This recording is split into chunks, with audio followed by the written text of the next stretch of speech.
So this is already almost 2 minutes into my student teaching video and we're still not set up. And granted, they are percussionists and they do have to set up their stands. I wish that I had maybe enforced them setting up a little quicker in their lessons. Right now it's better because they know what they're doing. This is from week 3 or week 4 of my student teaching. I really liked that I asked Alexa to be the teacher to demonstrate her knowledge of playing position, and she did a really phenomenal job about this. No chicken wings, no wide elbows. I was a little apprehensive about asking Casper to teach because he does have some attentional difficulties, but I was really proud of him for saying that we play with a knocking emotion and it comes from the wrists and you keep your hands down. It was really hard for him to hold the sticks in the very beginning of the year. And I was really proud of him. He really likes buzz rolls. And he's getting better and better, but I was impressed that he knew that he was playing a buzz roll when he demonstrated sticking. One thing that I consistently do throughout the student teaching video is use an all-inclusive language, so our, we. I include myself with the students rather than separate myself, which I think is important. One thing that I wish I did was I wish I started them off with a counting warm-up. I went straight into review of the paradiddle because I had so much stuff to do in my lesson plan that I skipped over just playing eighth notes at a steady beat, and I wish I had, because this early on it would have benefited them more than just learning how to do paradiddles.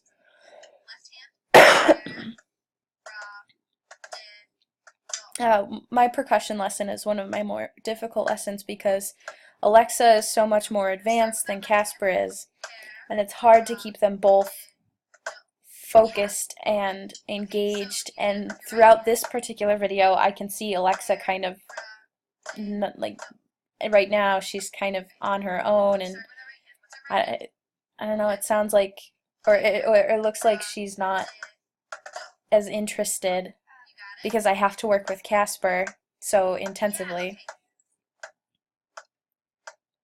Almost. The left paradiddle was almost. Yep. And now try it with your left hand. So left, right, left, left. Yeah. Okay. Can we do that? I'm really proud of him every time he does get it, and he thinks so differently.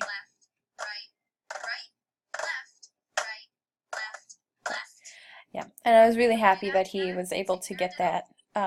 Like, as you can see, his mind wanders, his eyes wander. He has a really, really hard time focusing. Yeah. Okay. Next. What else did we do last week? Casper, do you remember? And I shouldn't have asked an open-ended question like that. It's hard for me to remember sometimes what I did the previous week with my students without looking at the previous lesson plan. So, but I was impressed that they remembered that we learned buzz rolls. This I shouldn't have done at all. I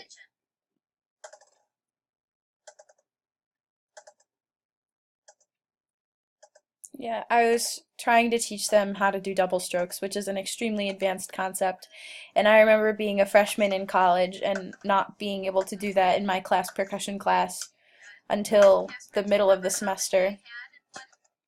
And I don't know what I was thinking at this point. I think I was so caught off guard in the beginning of the year having to teach percussion because, like, I wasn't sure how do I start? Do I start with bells? Do I start with snare? And I should not have done this concept with them. I should have stuck with buzz rolls, simple, just counting 1 and 2 and 3 and 4 and And of course, like this is very early on in my student teaching experience, so I've gotten to So know great. what's more important now in my lesson with these kids. I've gotten to know these kids. I know what they are capable of, what they like to do. Um, Okay. but So I because admire one, my two, ambitiousness and trying to teach them two. something that Can we try it with our left probably hand? middle schoolers are just now starting to grasp. Oh, and these two are also fifth graders or fifth grade age. All of my other students are 8 years old, so I think that kind of also made me think, oh, hey, I can do this with my kids. They're more advanced, but they're still also only beginners. A little bit further up the stick. Okay. Yeah, right there. I was happy that I caught Casper's sticking position. He tends to grasp both the snare sticks and the bell So this is sticks a double stroke. kind of low, I want you to practice now. and his strokes are very wild at times. Right? And even now, like his grip is it's loose because he just doesn't have the focus to, I want you to really listen for only two. yeah. Make sure there's only two. And what happens in my percussion lessons is I tend to have to let them kind of practice on their own and That's all we not have for stereo cohesively tonight. because So we put our Alexa's bells more on and we're capable gonna of have doing to count things our than thinking caps. Casper, and Casper's capable of doing different things, and it's very hard to maintain a differentiated lesson. Um, but I do feel good about emphasizing the care with which these kids need to play and handle these instruments. Um, they seem to be pretty good with switching from snare to bells.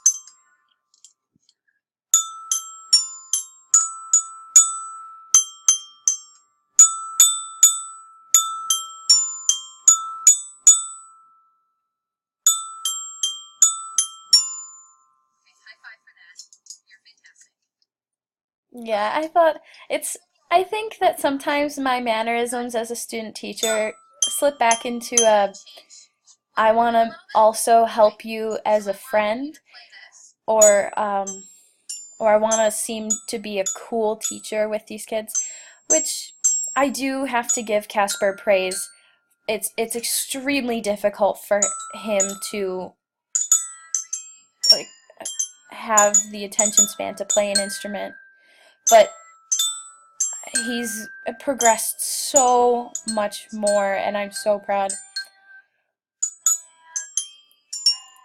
One thing that I wish I did do this early on is keep telling him, Casper, please use both hands, because I do that now, but because I didn't do that in the beginning, it's harder for him to understand that he needs to use both of his hands. Oh, you sang it, but you didn't play it. And I think when I said that, you sang it but you didn't play it, he had no idea what I was talking about. I should have just let him go Can we sing it? and try Can we again. all sing Mary Had a Little Lamb? Okay. But Listen carefully. I was happy that I decided to sing with everyone, and the body solfege I think helped him a little bit because right now he realized where the leap or where the skip was in the song.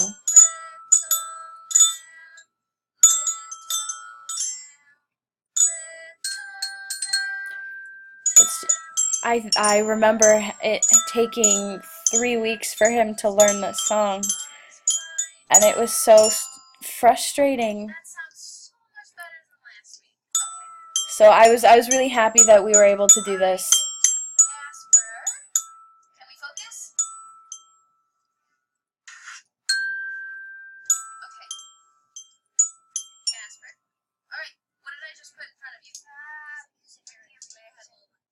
Yes. Yes. Okay. So I'm gonna teach you. I if I remember correctly, I think it was musical notation that I had um, put on my laptop.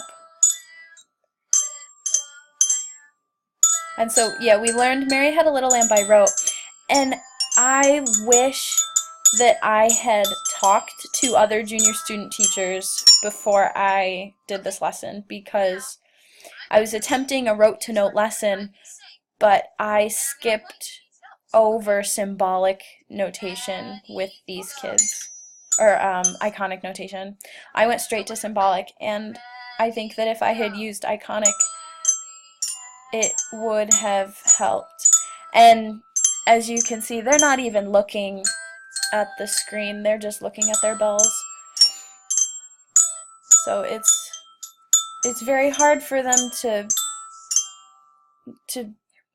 multitask. As percussionists, they're going to have to eventually learn to do it. But I just remember this lesson was not well planned, in my opinion, because I didn't know where these kids were at before I put something completely foreign in front of them.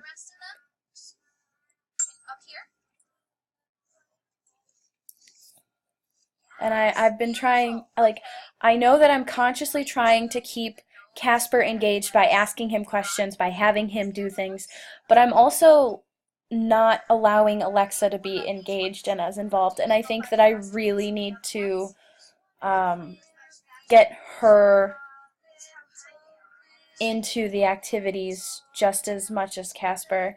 It's really hard when I have two completely different students. Um,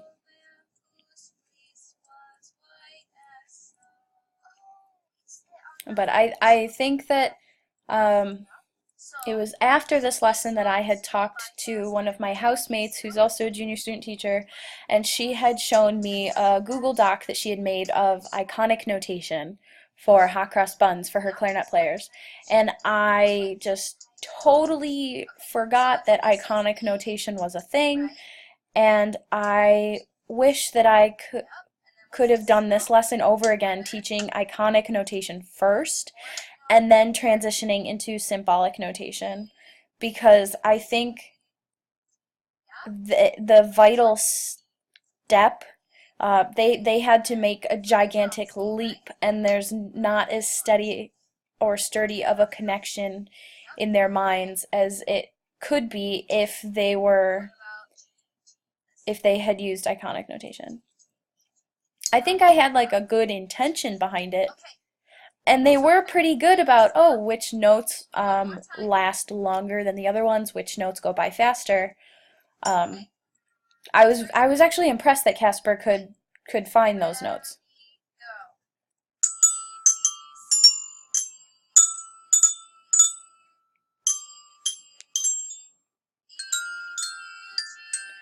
And I really do like that I'm singing a lot.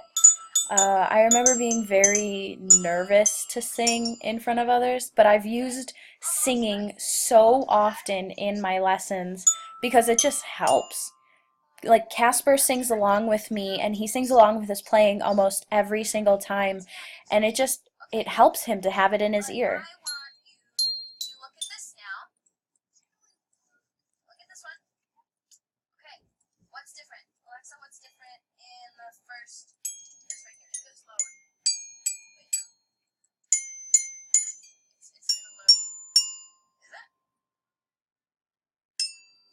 And I don't think I should have done this the way I did either.